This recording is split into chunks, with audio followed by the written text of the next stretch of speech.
Jadi waktu saya periksa kok KPK membiayai NGO. Ini kayak hari-hari ini nih, kalau KPK mau nangkap orang, ini hari-hari nangkap orang. Di mana politisi itu harus tricky, ya kan, harus banyak akalnya, harus suka main belakang, harus suka tidak jujur, tidak terus terang dan sebagainya. Kalau hal itu kelihatannya Fahri punya ya.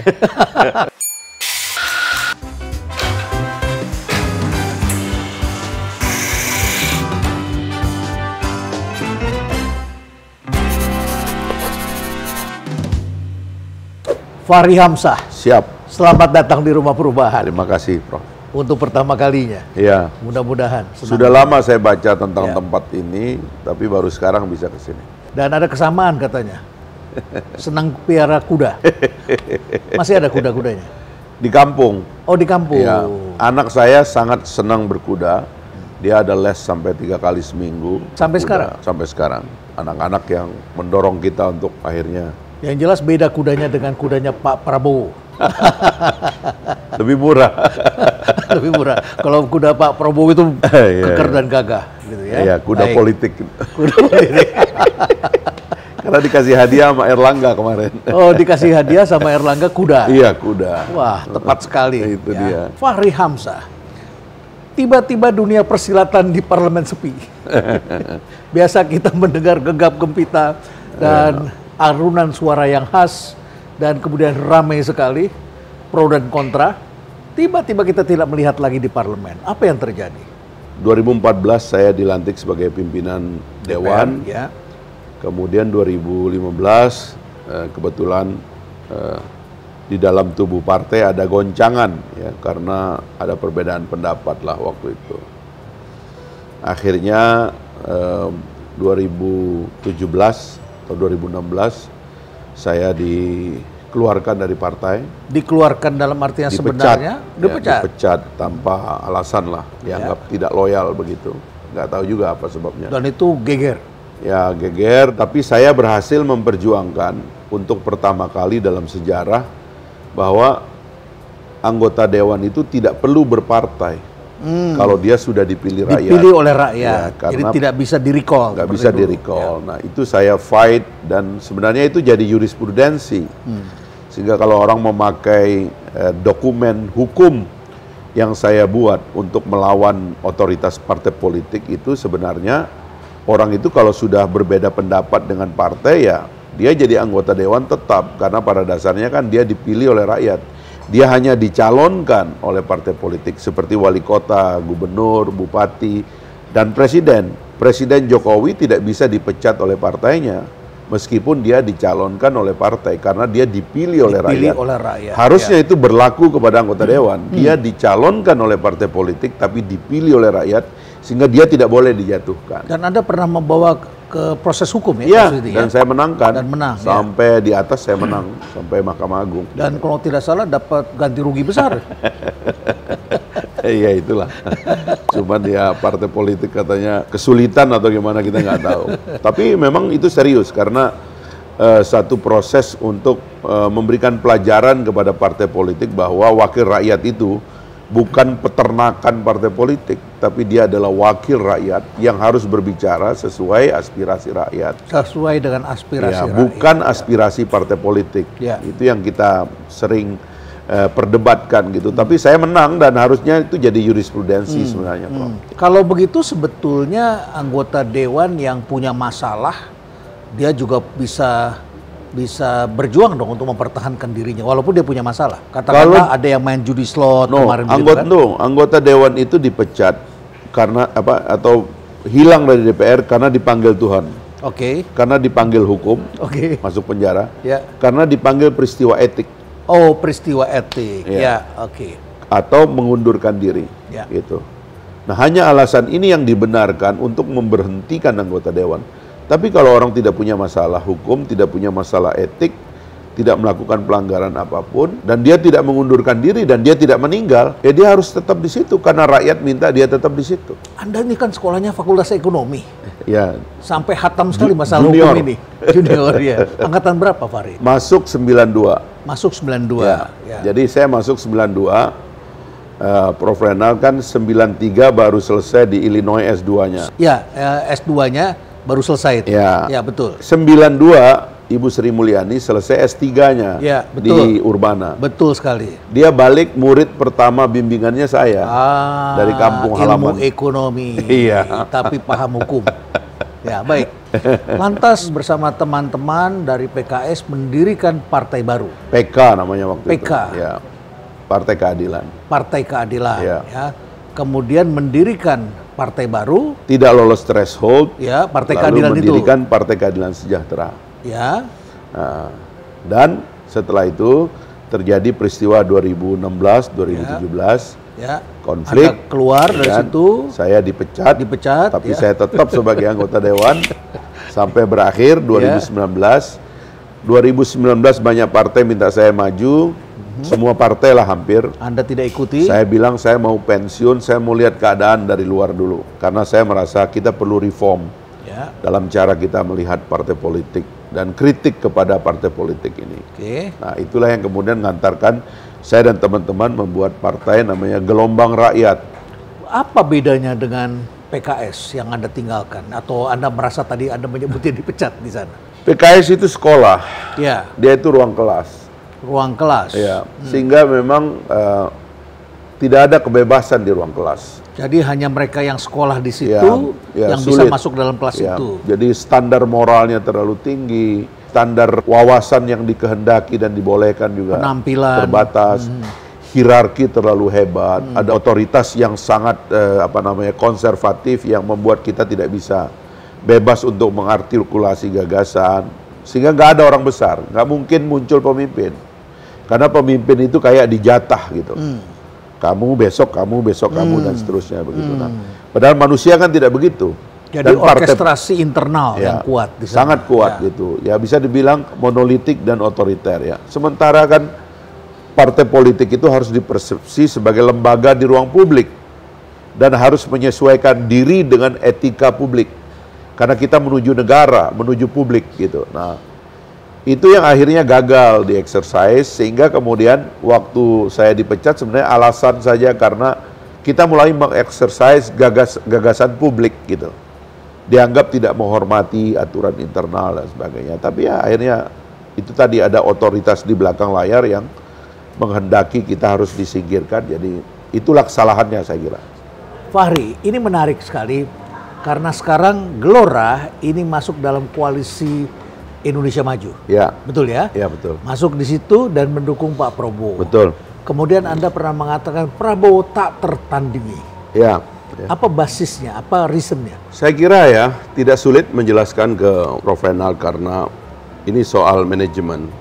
Seorang manajemen tingkat tinggi itu pada dasarnya yang paling penting dari dia adalah visionnya. Dan vision itu kan akumulasi dari pengalaman. Dan Prabowo itu menurut saya manusia sejarah yang paling komplit pengalamannya. Karena dia itu, kalau kita bicara keluarga, ini kan keluarga bankers, keluarga ekonom, Pendiri termasuk Bank BNI. sebenarnya pendiri Central Bank pada dasarnya. Ya. Karena pada waktu itu mau mengganti. Ayahnya Pak Mitro itu ya? Ya, karena dia mau mengganti Javanese Bank itu. Kan kemudian didirikanlah Bank Sentral dan kemudian lahirlah uang baru itu ORI itu, uang Republik Indonesia. Ada. Kemudian Pak Mitro, Ya. pendiri Fakultas Ekonomi. Ya. Jadi sebenarnya meskipun dia masuk tentara, tapi keluarganya ini keluarga yang literate di bidang ekonomi. Di zaman Orde Baru dia ikut bergolak, ya. Di zaman Orde Lama tentu karena Pak Mitro itu adalah menterinya Bung Karno, jadi dia juga punya sedikit pengertian tentang Orde Lama lalu Orde Baru. Di masa reformasi terjadi pergolakan. Di antaranya yang saya katakan adalah ini orang terlalu banyak mengerti persoalan dan akhirnya disalahpahami begitu. Sampailah sekarang ya dia mengakui ini adalah pertandingan dia untuk yang kelima kalinya, dia bilang begitu, dan dia mengatakan saya dikalahkan oleh Pak Jokowi 2 kali dan saya belajar dengan dia katanya. Saya kira dari sisi itu sulit mencari pemimpin di Indonesia yang punya akumulasi pemahaman ya sehingga kemudian visionnya tentang Indonesia itu sudah pada level tinggal kita eksekusi gitu karena dia udah ngerti akumulasi dari persoalan nasional kita. Nah itu yang kita lihat kan waktu dia mengintroduksi gagasannya itu kan sebenarnya itu nggak ada yang bisa diperdebatkan dari seluruh gagasannya itu karena Memang itu yang diperlukan sekarang ini bagi Indonesia. Ketika dia mengembangkan gagasan-gagasannya, apakah itu gagasan individu atau bersama-sama dengan teman-temannya? Dia ada tim pakar ya, yang saya ketemu juga dari dulu sama mereka dan berdiskusi agak intensif. Siapa saja mereka? Anak-anak muda banyak, terus ya kalau yang tua-tua ada Pak Sudrajat masih mendampingi beliau. Prof. Sudrajat Jiwandono. Kemudian Prof. Burhanuddin Abdullah masih mendampingi beliau dan banyak pakar-pakar yang lain juga. Besok katanya mau diumumkan 45 pakar yang mendampingi beliau. Besok ini? Bukan besok, tapi kan beberapa hari ini. Dia membuat visi kan namanya 17-8-45. 17 program, 8 crash program dan 45 pakar yang dia akan introduksi kepada publik. Nah, saya kira dia sangat siap untuk itu dan ya itulah menurut saya ya, Indonesia memerlukan orang yang sudah sangat paham, tinggal kita mau menuju kemana saja. Dan menurut saya itulah sebabnya kenapa chemistry-nya dengan Pak Jokowi itu kuat, jalan gitu. Karena Pak Jokowi melihat bahwa orang ini mengerti maksud dan arah dia ke depan dan karena itu jadi kelihatan sangat dekat begitu loh. Iya. Ini yang sebenarnya juga saya ingin tanyakan, bagaimana pendapatnya Fahri Hamzah tentang kedekatan Prabowo dengan Jokowi? Ya. Karena mungkin prinsipnya adalah if he cannot beat them, join them. Dan he join Pak Jokowi dan kemudian ada kedekatan. Prabowo dan Jokowi itu bukan politisi pada dasarnya. Dua-duanya bukan politisi. Ya, dua-duanya bukan. Dalam definisi kita, di mana politisi itu harus tricky, ya kan, harus banyak akalnya, harus suka main belakang, harus suka tidak jujur, tidak terus terang dan sebagainya. Kalau hal itu kelihatannya Fahri punya ya. belajar gitu. Ya. Sudah tahu teman-teman di meskipun parlemen sebenarnya orang fakultas ekonomi kayak kita itu juga nggak terlalu menguasai lah ya. Makanya kita selalu bisa mengutarakan kata hati kita gitu. Ya. Sedangkan mereka tidak punya itu. Saya kira kurang. Itu sebabnya waktu mereka bergabung dalam kabinet, kan orang akhirnya saling melihat kan. Selama ini mungkin mereka diperkenalkan oleh jarak, oleh orang lain, oleh perantara-perantara yang mungkin tidak jujur dengan menjelaskan. Setelah mereka duduk dalam satu kabinet, ya kan, rapat bertahun-tahun, ya, satu mobil, satu hotel, satu pertemuan rutin, akhirnya mereka bisa menangkap bahwa, ya rupanya ada banyak kesamaan. Dan rupanya Pak Prabowo mengambil bahwa apa yang dilakukan oleh Pak Jokowi itu dibela sama dia, bukan cuman pura-pura ya, tetapi betul-betul dibela. Karena Prabowo kan seorang tentara, dia itu kan Sabta Margais, dia itu kan orang yang paling loyal kepada Republik dalam definisi sebagai tentara ya kan begitu. Sehingga waktu dia melihat kembali di dalam pemerintahan setelah dianggap sekian lama beroposisi karena tidak berada dalam pemerintahan, akhirnya Prabowo mengalami pembelajaran yang dahsyat bahwa memang tempat saya di sini. Beberapa hari ini ada banyak sekali analisis yang muncul, ungkapan-ungkapan yang mencoba menggabungkan antara Prabowo dengan Ganjar, Ganjar dengan Prabowo. Apa tanggapannya dari Fahri? Dulu saya mengusulkan begini, ada broken system Pak dalam dalam partai politik kita. Di partai politik kita ini namanya presidensialisme, tapi dia memakai tiket. Akhirnya koalisi dibentuk oleh pencarian tiket. Pencarian tiket itu sebetulnya nggak real. Apa yang menghubungkan antara Anies Baswedan, Nasdem, PKB dengan PKS sehingga Demokrat keluar, itu sebenarnya tidak ada, logiknya tidak ada. Tidak bisa bertemu itu. Tidak bisa dipertemukan. Nah, satu-satunya yang logik dalam definisi ini adalah antara kabinet dengan yang berada di luar kabinet. Itu sebabnya kami waktu bertemu dengan Pak Jokowi sejak awal, Pak, pertahankan rekonsiliasi, pertahankan koalisi besar. Makanya beliau mengkonsolidasi dan mengatakan sebaiknya konsolidasi dan koalisi besar dipertahankan. Kenapa? Karena dia sudah menjalankan pemerintahan dan meyakini bahwa apa yang dijalankan oleh pemerintahan ini baik. Kalau begitu, ini saja platformnya. Lalu yang lain silakan melawan platform ini. Maka sejatinya koalisi dalam situasi darurat seperti ini adalah koalisi yang dipimpin oleh Pak Jokowi di dalam kabinet. Nah, awalnya saya bilang, ya kalau itu terjadi, nanti wakilnya bisa Ibu Puan. Karena itu mewakili partai terbesar dan Pak Prabowo sebagai calon presidennya gitu kan. Tapi PDIP tergoda oleh mekanisme pasar. di mana survei mengatakan Ganjar lebih tinggi. Ini kemudian menghancurkan koalisi besar, tapi kayaknya Pak Jokowi dan Pak Prabowo tetap ingin ada koalisi besar.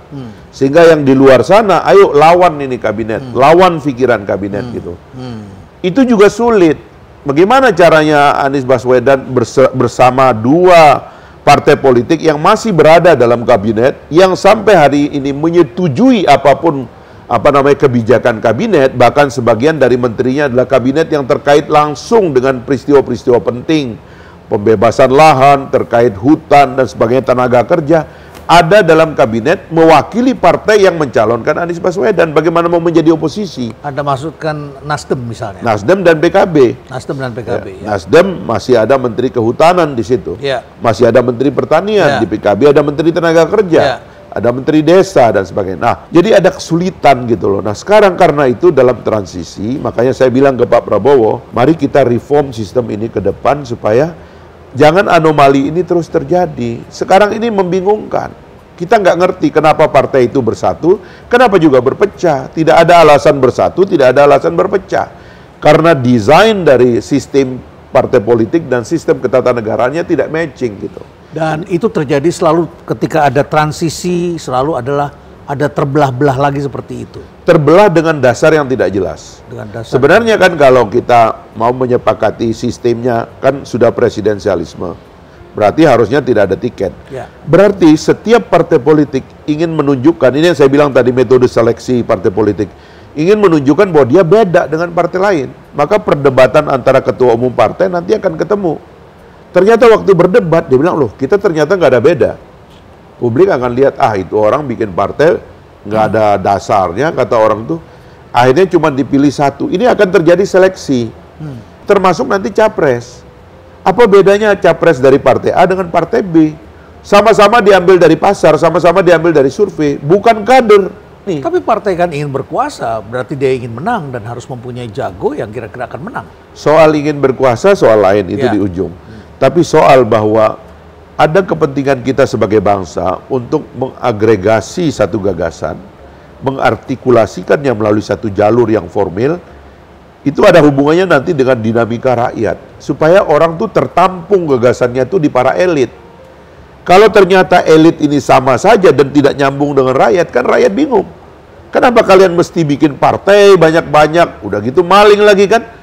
Mengatasnamakan kami lagi katanya kan begitu. Itu yang sebenarnya nggak nyambung. Ada yang menarik tadi Anda sebutkan dituduh maling lagi begitu ya. Dan Anda begitu kuat di DPR, di parlemen, cukup lama, dan nama Anda tidak pernah disebut-sebut sebagai orang yang dicurigai korupsi. Apa rahasianya? Apa sebetulnya yang terjadi? Sebenarnya sih paling besar itu atas berkat rahmat Allah yang Maha Kuasa. Karena memang godaan memang banyak sebetulnya. Godaan sangat banyak. Itu tadi karena sistemnya kan kacau. Jadi sistem pembiayaan politik kacau. Ini kayak hari-hari ini nih, kalau KPK mau nangkap orang, ini hari-hari nangkap orang. Karena pada dasarnya terutama yang punya jabatan itu uangnya pasti nggak cukup. Karena sistem pertarungan politik ini tidak diatur sama sekali. Jadi hari-hari ini. Hari-hari ini. Berbagai cara sedang dicari. Sedang dicari supaya banyak uangnya. Dan itu orang bikin lagi nyebar hadiah. Saya kaget itu incumbent anggota DPR hari-hari ini ngasih bansos, ngasih mesin pertanian, ngasih segala macam fasilitas kepada rakyat. Dari APBN itu yang mereka atur dari sesuatu yang mereka ambil tidak secara formal karena tidak ada yang mengatur adanya pork barrel seperti di Amerika Serikat. Akhirnya orang tuh cari sendiri, dan cari itu ada yang secara formal, ada yang informal. Yang formal saja sebenarnya tidak legal. Memakai CSR BUMN. Ya, CSR BUMN. Dipakai untuk dibagi ke rakyat atas nama dia, kan tidak boleh itu. Kemudian minta sumbangan ke pengusaha-pengusaha termasuk kepada pemerintah. Itu juga tidak legal. Dan juga yang lebih tidak legal lagi adalah menghabiskan uang pribadi untuk fighting seperti itu. Kenapa? Begitu nanti dia terpilih, dia bilang, ini kan hasil keringat saya jual harta. Akhirnya apa? Saya mau mikirkan kembali modal. Ini lingkaran setan yang harus kita potong. Tidak boleh uang pribadi dan uang gelap dari orang yang tidak jelas masuk dalam politik. Tidak boleh uang pribadi, tidak boleh uang negara. Jadi uang negara dan uang, Kalau uang negara harus diatur formil. Ya. Itu kan dua sistem pembiayaan pemilu. Ya. Yang pertama itu dibiayai oleh pasar seperti di Amerika Serikat, tapi auditnya sangat ketat. Yang kedua dibiayai oleh negara seperti rata-rata di negara Eropa Barat gitu. Meskipun ada yang dua itu yang hibrid, yang digabung di antara keduanya dengan sistem pelaporan yang lebih detail. Tapi ada satu yang menarik. Anda pernah lantang sekali mengatakan, dan itu menurut saya adalah sangat genuine, dengan berani mengatakan bubarkan KPK. Apa argumentasinya?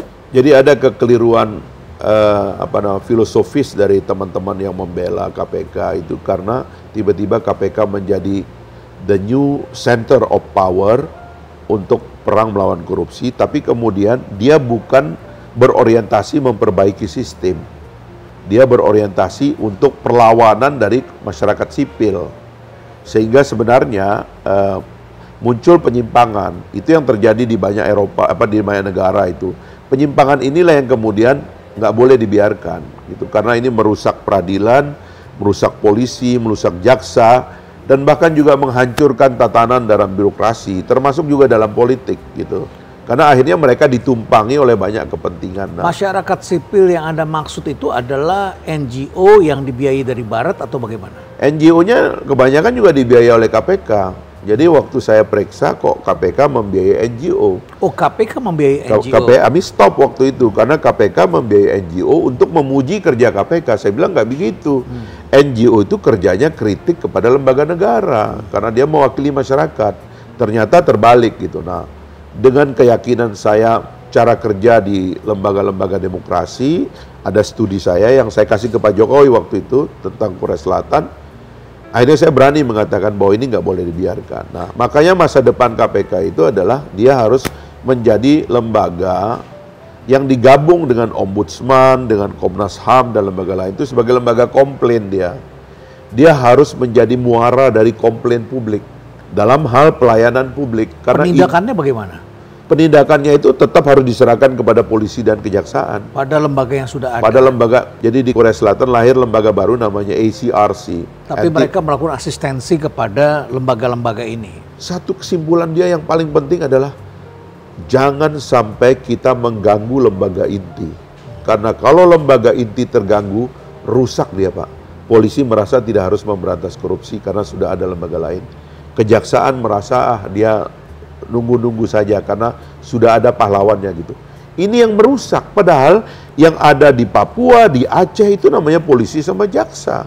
Jadi mereka yang harus memberantas korupsi, karena itulah lembaga komplain dan lembaga audit itu bergabung untuk memberikan bahan kepada kepolisian dan kejaksaan bahwa ini ada fraud di dalam lembaga negara, dan ini ada laporan masyarakat. Dan kekuatannya adalah pada pencegahan. Pada pencegahan, dan dia kemudian masuk bahwa ini modus-modus, dia ngomong sama presiden, Pak, modusnya di sini Pak, menteri Bapak kerjaannya ini. Tapi kesannya kurang heroik ya, kalau cuma kurang pencegahan heroik, ya. Itu dia, masalah kita memang lagi perlu hero sih. Oke, Fahri, kita ngopi dulu ya. Boleh. Kita ngopi dulu, kita mau pesen kopi apa? Terlalu tinggi omongan kita ya, agak serius. Datang Bang Fahri, mau kopi apa? Boleh kalau tambah, tadi saya udah cappuccino agak berat, latte aja kalau gitu. Latte? Ya, latte. Panas? Boleh, panas boleh. Panas. Bapak? Kopi inspirasi. Kopi inspirasi. Wah ya. Ya ini sebetulnya semacam kopi susu, tetapi dibilang latte juga bukan ya. Tapi enak kopi. Kalau begitu saya ikut aja beliau. Ya, berarti kopi inspirasi. Karena yang gula pisah. Ya. Oke. Ya, ini anak muda ini banyak juga yang ingin menggali dari Fahri. Karena ini kan penting sekali. Mereka ini akan menjadi pemilih yang terbesar dan menjadi pewaris kita yang ke depan akan mencari, mereka sedang mencari role model. Seperti apa sih menjadi pemimpin? Silakan. Benar Bang Fahri kan dulu sebagai aktivis ya. Mungkin juga ngalamin demo di depan gedung DPR gitu ya.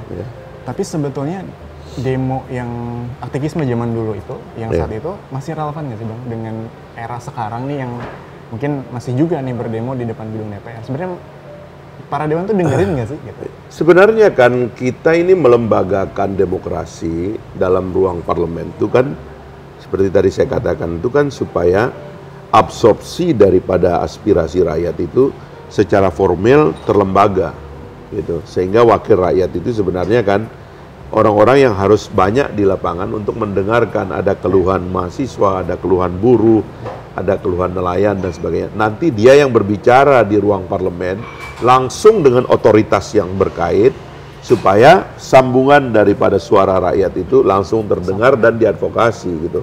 Dulu di zaman otoriter kita nggak tahu nyambungnya gimana sebab anggota dewannya itu tidak punya konstituensi karena mereka disebutnya kader jenggot. Mereka itu dipilih oleh pemerintah, disuruh mewakili, tapi dia nggak ngakar dan juga nggak punya nyali kepada eksekutif. Sekarang anggota dewannya itu dikasih hak imunitas, dia nggak boleh gara-gara bertanya di dalam gedung parlemen itu nggak boleh diganggu sama sekali. Dia kebal itu. Nah, kalau itu sudah berjalan, demo pasti ada, tapi nggak sekuat pada zaman ketika sumbatan aspirasi terjadi, apalagi sekarang. Nah, makanya sekarang ini ada tantangan nih kepada mereka yang di ruang sidang. Jadi ada seorang ahli namanya Robert Redberg, kalau nggak salah namanya itu orang Belgia ya. Dia menulis buku namanya Against Election. Jadi dia bilang ini di zaman sosial media ini aksi perbaikan pelayanan publik itu sebenarnya lebih banyak dilakoni oleh sosial media daripada hasil dari rapat di parlemen. Jadi buat apa ada pemilu kata dia? Karena ini sudah ada jalur ini. Nah ini tantangan supaya anggota dewan itu tetap harus mengakar. Kalau enggak kita jadi enggak relevan. Orang sudah advokasi, rempang aja sekarang yang mengadvokasi sosial media. Demo apa lagi tuh? Soal anak SD yang dikerjain orang atau pembantu rumah tangga yang dianiaya, itu semua advokasinya oleh sosial media. Kalau viral itu membahayakan, menakutkan bagi para pejabat negara. Jadi harusnya yang viral itu adalah pejabat negara atau anggota dewan yang lagi berdiskusi di ruang parlemen. Nah ini yang sekarang tantangannya sebenarnya. Beda lah sama dulu. Kalau dulu itu kita punya musuh. Sekarang ini musuhnya kebanyakan. Fit, sebentar dulu. Ini tadi ada istilah yang kita belum paham ini. Kader jenggot. Apa itu kader jenggot? Jadi dulu itu anggota legislatif itu diinstal dari atas. Oke. Jadi karena sistemnya proporsional tertutup kan ya. Dia ditaruh di nomor 1. Kadang-kadang dia bukan orang situ, nggak pernah ketemu rakyat situ, ya kan? Nomor sepatu. Nomor sepatu, ya nomor kopiah jadi, nomor sepatu nggak jadi. Nggak jadi. Nah, begitu formalisasi pemilunya terjadi, yang terpilih ini benar-benar bukan orang yang dikenal oleh rakyat, sehingga cara kita untuk mengartikulasikan masalah rakyat ke dia itu susah.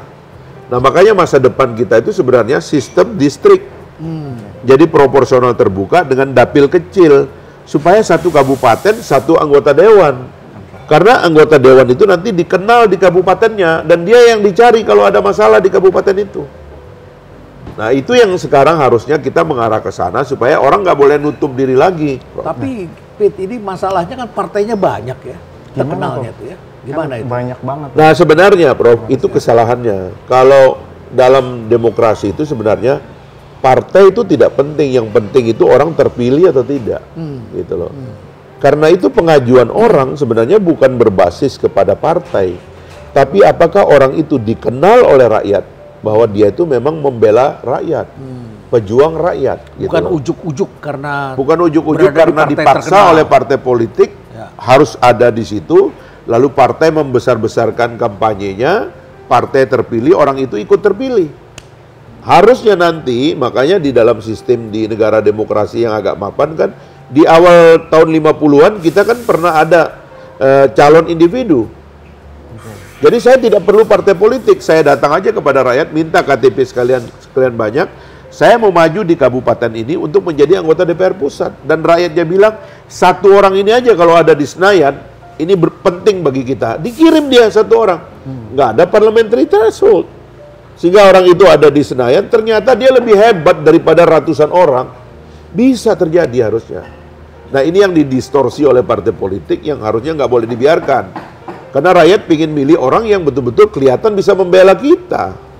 Bukan karena dia loyal kepada ketua umum partai harus dapat nomor bagus. Itu yang masih terjadi sekarang ini gitu. Dan tantangan juga untuk anak-anak muda kan katanya untuk nyalek aja butuh sekian M gitu. Nah itu. Itu gimana tuh Bang? Ya itu dia, saya tadi udah bicara tentang mahalnya biaya politik di Indonesia. Seharusnya kalau dalam politik yang menghargai gagasan itu, negara take over pembiayaan supaya channel TV-nya, ruang publiknya, space-nya, balihonya yang milik pemerintah itu dikasih kepada partai politik tanpa bayar. Sehingga partai politik bisa mengajukan orang atau orang bisa mengajukan diri bukan karena dia punya uang, tapi karena dia punya gagasan dan reputasi untuk menjadi pemimpin dan wakil rakyat. Itu masa depan kita. Kalau enggak, nanti baliho ini dibayar orang semua. Channel TV dibayar orang semua, setengah mati. Orang yang punya idealisme, tidak korupsi, bagaimana caranya nembus itu? Itu yang saya bilang, Prof. Saya ini 3 periode jadi anggota dewan. Saya tahu ada anggota dewan yang nggak pernah nanya, nggak pernah menggunakan hak bertanya, hak angket, hak interpelasi, dan lain-lainnya nggak pernah. Datang pun jarang barangkali. Datang pun jarang, di situ dia kelihatan cuma berdagang, aku lihat, pakai mobil mewah dan sebagainya begitu. Tapi setiap tanggal 20 Oktober, dia dilantik di samping saya.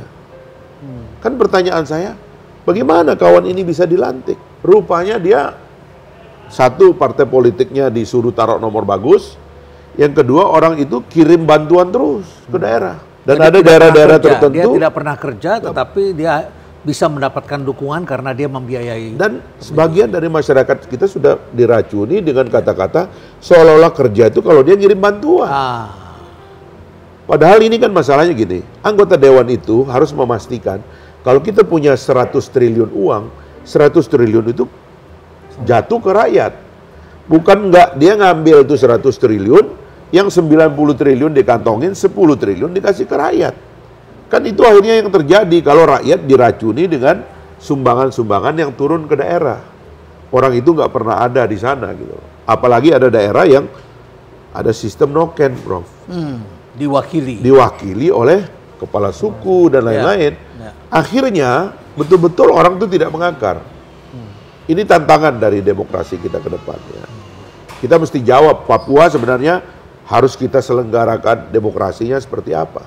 Harus ada pemikiran di masa depan. Harus ada pemikiran, harus ada diskusi yang mendalam. Harus ada. Anak muda juga saat ini kan akan mendominasi dalam pemilu sebagai voters. Tapi juga banyak sekarang anak muda yang mulai tertarik masuk politik. Tapi apakah dalam membuat perubahan yang masif gitu ya, selalu harus lewat parpol, Bang? Karena kan banyak ruangnya sebetulnya, tapi sekarang anak-anak muda didorong, bahkan beberapa parpol gitu ya, ada yang membawa semangat anak muda gitu. Karena hanya politik yang memiliki sumber daya lintas batas. Di dalam politik itu Anda bisa populer, ya, sehingga pidato Anda dikutip setiap hari, menjadi influencer yang paling dahsyat. Yang kedua, Anda punya uang negara yang jumlahnya itu memang pasti lebih banyak daripada uang swasta. Anda juga punya pengaruh untuk menghentikan orang dan mengangkat orang baik atau orang buruk yang punya implikasi pada pengambilan keputusan dan pelayanan publik. Jadi memang politik itu implikasinya pada hidup kita itu memang lebih dahsyat daripada yang lain. Kita bisa punya jadi orang kaya, sekaya-kayanya, tapi nyumbang berapa sih kita dengan kekayaan kita itu? Tapi kalau orang politik, dia bisa ngangkat orang baik, dia bisa menyebabkan uang yang harusnya dicuri orang itu jadi tidak dicuri, alokasi sumber daya terjadi secara baik. Itulah hebatnya politik, dan saya kira wajar kalau anak-anak muda memulai untuk melek dengan politik ini, karena itu yang menentukan masa depan kita, yang menentukan harga, yang menentukan inflasi, yang menentukan manajemen keuangan negara ini accountable apa tidak, itu politik semuanya. Kita boleh berpengaruh sebagai influencer, menulis, bikin video dan sebagainya, iya, tapi itu pengaruh kecil. Tapi kalau mau pengaruh besar itu namanya politik, gitu. Terutama eksekutif sebagai ibu kandung daripada kekuatan politik itu. Karena dulu kan legislatif tuh punyanya eksekutif, yudikatif juga punyanya eksekutif. Muncullah revolusi daulat rakyat itu kan, dibagi ini, parlemen dibuat, yudikatif dibikin independen. Tapi sampai hari ini power itu masih dipegang eksekutif. Makanya satu orang Jokowi itu mengalahkan semua pejabat negara yang lain. Karena eksekutif itu bisa membuat undang-undang sendiri, lebih cepat dari DPR. Kalau dia bikin perpu malam ini, besok pagi itu berlaku. DPR enggak, dia rapat dulu, studi banding lagi, ya kan? Harus ada dialog publik. Harus ada dialog. Kalau presiden nggak, dia bisa bikin undang-undang malam ini, besok jadi, gitu. Kecuali kalau ditolak sebulan lagi oleh parlemen. Tapi dia bisa telepon semua ketua parlemen, semua ketua partai untuk menyetujui. Ada banyak sekali kasus. Jadi dalam legislasi pun presiden atau eksekutif lebih efektif. Dalam yudikatif, dia bisa membebaskan orang, bahkan memulihkan nama baik orang. Jadi powernya luar biasa eksekutif itu. Makanya saya ya lama di legislatif, cuman saya tahu juga kekuatan legislatif ini gitu loh. Kalau kita udah nggak ngomong, nggak ada gunanya di legislatif. Jadi kalau mau powerful, jadilah presiden. Presiden. Jadilah presiden. Sayangnya dalam satu periode hanya satu orang. Kalau anggota DPR cukup banyak ya? Cukup banyak. Tapi kan ada juga nih Bang, politisi yang juga ya, flexing lah. Bahkan menunjukkan sisi glamornya gitu, bahwa penghasilannya segini dan lain sebagainya. Apakah itu nggak malah bikin motivasi anak-anak muda jadi berbelok, Bang? Jadi, wah ini gajinya gede banget nih, gitu. Ya itu tadi, partai itu nanti harus merupakan wadah bagi pertarungan gagasan, bukan pertarungan gaya hidup. Nah itu yang di kita belum sempurna karena tingkat literasi masyarakatnya juga belum tinggi. Yang masuk ke parlemen itu kadang-kadang alasannya bukan karena dia bisa berpikir, tapi juga karena dia banyak uang, dia populer. Lihat aja rekrutmen artis oleh partai politik kan masif sekali kan. Karena dia mau menumpang pada popularitas artis tersebut untuk satu suara, untuk satu kursi gitu kan. Nah itulah yang kemudian begitu, saya karena 15 tahun jadi tahu gitu. Ada orang masuk tiba-tiba jadi disorientasi, ngapain di sini? Ya, jadi dia nggak bisa mengorganize satu pergerakan, padahal di situ dahsyat sekali kalau kita mau bikin pergerakan. Dengan ngomong marah-marahin menteri di ruang sidang aja, itu udah bikin kayak keder tuh istana. Nah cuman itu juga nggak dilakukan gitu. Kadang-kadang juga nggak ngerti riset data dan sebagainya. Kami waktu saya mimpin Dewan, saya kuatkan itu yang disebut dengan pusat penelitian. Ya, bahwa DPR itu yang penting brainnya kuat. Tukang becak masuk DPR harus jadi pintar, harus datanya kuat. Saya panggil BPK, kamu adalah alat audit dari DPR. Diminta apa oleh DPR, kasih ke DPR. Kita bikin kerjasama itu. Akhirnya memang harusnya kalau orang tuh pinter nyari data, tinggal telepon. Auditor BPK siap 24 jam untuk anggota Dewan untuk minta data. Tolong kamu tentang audit, tentang ini, kasih ke meja saya besok, datang itu. Lalu kita baca, kita konfrontir dengan eksekutif. Ini loh data kamu, audit resmi negara. Nah, itu yang jarang. Begitu kadang-kadang, dia kan merasa juga duduk nanya juga nggak penting, ya kan? Kadang-kadang absen terus pergi, ya kan? Banyak yang kayak gitu. Ini reform yang harus kita lakukan ke depan. Termasuk saya sebenarnya ingin merubah cara sidang, Prof. Seperti apa? Nggak boleh sidang itu orang tuh nggak kelihatan yang kerja sama yang nggak kerja. Orang itu harus sidang, harus duduk, dan harus kelihatan dia bertanya. Aktif ya. Makanya nanti pertama itu standing commission-nya kita berbanyak. Bila perlu, satu departemen itu satu komisi. Sehingga di situ hanya ada beberapa orang. Sehingga orang tuh nggak bisa sembunyi di belakang anggota lain yang bunyi. Dia harus bunyi. Waktu itu saya rubah, Prof, itunya, papannya. Tidak boleh lagi pakai nama partai. Saya ngerubah tuh. Harus pakai nama konstituen, sebab setiap dia ngomong atau tidak ngomong, kelihatan nama rakyat, oh itu wakil rakyat, wakil saya rupanya. Kadang-kadang mereka nggak dikenal, sampai nanti pakai baju biru, pakai baju oranye. Begitu ditangkap KPK, oh saya punya wakil rakyat, itu katanya. Itulah PR terbesar kita untuk menciptakan satu sistem, ketika orang masuk, katakanlah orang yang rada-rada kurang baik, begitu dia masuk ke sini, dia keluar jadi orang baik. Itu sistem yang baik. Nah terus terang sekarang sistemnya belum baik. Saya sering mengatakan manusia itu korban normal. Rata-rata itu berada di tengah. Ada yang kayak malaikat sedikit, ada yang kayak setan sedikit tuh ada itu. Tapi rata-rata orang baik. Nah kita mesti menyiapkan sistem supaya orang yang sudah baik itu jangan masuk sistem jadi rusak. Kata Pak Mahfud MD. Kata Pak Mahfud kan malaikat pun masuk sistem ini kan katanya jadi setan. Dia sudah di dalam sekarang, kita nggak tahu. Gimana David? Aman lagi? Silakan dilanjut lagi. Wah luar biasa nih milenial, pertanyaannya tajam-tajam ya. Terima kasih David. Thank you. Kita bicara yang agak sedikit lain, Bari ya. Anda dikenal sebagai hari ini sangat friendly, kita ngomong enak begitu. Tapi kalau saya lihat di DPR, saya lihat di ILC, Anda begitu keras suaranya, begitu mempunyai ciri khas. Ya, itu merupakan suatu drama yang Anda perankan, karena setiap orang pasti kan mempunyai seni peran ya. Seni perannya berbeda-beda. Kita di rumah sebagai bapak, anak-anak kita tentu kita akan berbicara dengan bahasa yang lain. Tidak ada seni peran dalam ini. Atau itu memang karakter Anda? Saya ini kalau meninjau keturunan begitu ya, garis keturunan. Saya ini bercampur darah orang Mandar, orang Bugis, orang Arab ada, orang Sumbawa lah secara umum, tinggal di pinggir pantai, di daerah panas, kulturnya terbuka dan keras gitu. Sehingga saya memang apa boleh buat terlahir dengan gaya seperti ini, terlalu terus terang, katanya kurang memperhatikan perasaan orang. Kadang-kadang dianggap terlalu jujur, mengatakan apa yang harusnya jangan dikatakan, bisa disembunyikan. Sampai suatu hari saya bertamu ke rumah Sultan di Jogja, Sri Sultan, dan saya senang betul karena beliau memulai dengan kata-kata, saya tuh nonton sampean tuh ya Mas Fahri ya, dia bilang, cuman bisa nggak sampean tuh kalau ngomong itu ya bener, tapi jangan orang lain merasa salah. Terus dia bilang, tegas, dia bilang gitu, tapi bisa nggak orang lain itu jangan tersinggung, katanya gitu kan. Terus dia bilang apalagi, dia bilang gitu, ya lurus, tapi jangan kelihatan menggurui gitu. Nah ini kan ilmu dari satu khazanah lain yang kebetulan memang saya akui itu banyak lebihnya, terutama kalau Anda sebagai politisi dan tinggal di Indonesia, Anda harus menimbang bahwa kita itu memang harus menjaga, jangan sampai kata-kata kita meskipun benar kadang-kadang mengganggu orang begitu. Karena menurut saya ada dua ya.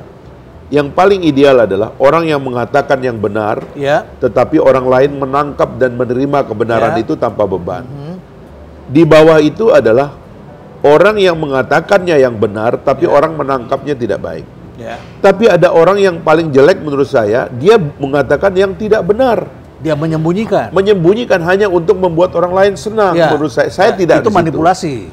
Itu manipulasi. Dan mungkin saya baru nomor 2. Saya ingin seperti nasihat yang mulia Hamengkubuwono, saya pengen begitu. Cuman kan juga saya baru keluar. Kita cukup panjang. Baru keluar dari Pulau Sumbawa SMA, setelah lulus SMA. Jadi saya ini relatif sudah agak matang di sana, baru dikeluarkan begitu. Jadi itulah, maafkan saya ya sebelum orang mendengar saya, tapi juga ternyata banyak penggemarnya juga. Banyak penggemar. Saya waktu itu kaget, karena orang bilang suara Anda merusak partai di Pulau Jawa. Saya datang ke beberapa pesantren di Jawa Tengah, saya dipeluk sama kiainya. Terus begitu, udah kita senang katanya, begitu terus katanya gitu. Saya bilang, banyak juga. Kalau di luar Jawa sudah pastilah senang semua. Untuk ke depan Anda akan menjadi caleg dari Partai Gelora? Ya, saya caleg di daerah mana? Pulau Sumbawa. Pulau Sumbawa. NTB 1 ya. Dan kelihatannya Anda sudah mengantongi dan cukup dikenal di sana ya. Mudah-mudahan di kampung halaman sehingga bisa menyuarakan aspirasi mereka tentunya. Karena tagline mereka, kembalikan Bang Fahri ke Senayan katanya. Oke, baik. Terima kasih Fahri Hamzah, kita doakan berhasil dan tentu saja kita harapkan partainya tetap Pancasila dan persatuan Indonesia. Dasarnya NKRI. Pancasila. Dasarnya Pancasila. Terima kasih. Karena dengan begitulah kita semua bisa bersaudara. Siap. Dan stay relevant.